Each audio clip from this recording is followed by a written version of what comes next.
Hello అందరికీ. ఇప్పుడు మనం కమ్మనైన అండ్ తీయనైన సేమియా పాయసం ఎలా చేయాలో చూద్దాం. ఇప్పుడు మనం పాయసానికి ఏమేం కావాలో చూద్దాం. 1 కప్పు సేమియాలు, నెయ్యి, జీడిపప్పు, బాదం పప్పు, చక్కెర, 1 గ్లాసు పాలు, 2 యాలక్కాయలు. వీటితోనే చాలా ఈజీగా సేమియా పాయసం చేసుకోవచ్చు. వంట రాని వాళ్ళు కూడా ఇలా నేను చెప్పే విధంగా చేసుకోండి. టేస్ట్ చాలా బాగుంటుంది. ముందుగా స్టవ్ మీద ప్యాన్ పెట్టి 2 టేబుల్ స్పూన్ నెయ్యి వేసుకోవాలి.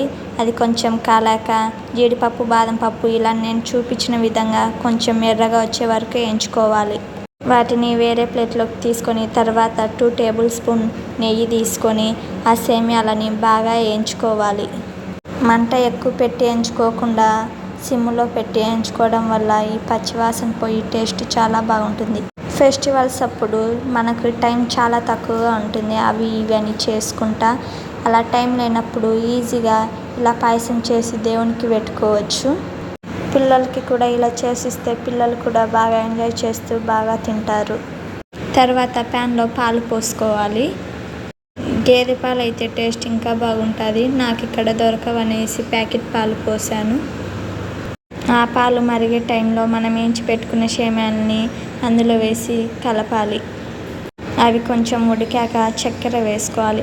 చక్కెర బదులు బెల్లం వేసుకుంటే ఇంకా హెల్త్కి చాలా మంచిది, పిల్లలకి కూడా చాలా మంచిది. అప్పుడే 2 యాలకులని కూడా దంచి వేయాలి. యాలకులు వేయడం వల్ల టేస్ట్ ఇంకా చాలా బాగుంటుంది. ఆ చక్కెర అంతా బాగా కరిగాక స్టవ్ ఆఫ్ చేసుకోవాలి. తర్వాత మనం వేయించి పెట్టుకున్న జీడిపప్పు, బాదం పప్పు ముక్కల్ని వేసుకోవాలి. పాయసం రెడీ అయిపోయింది.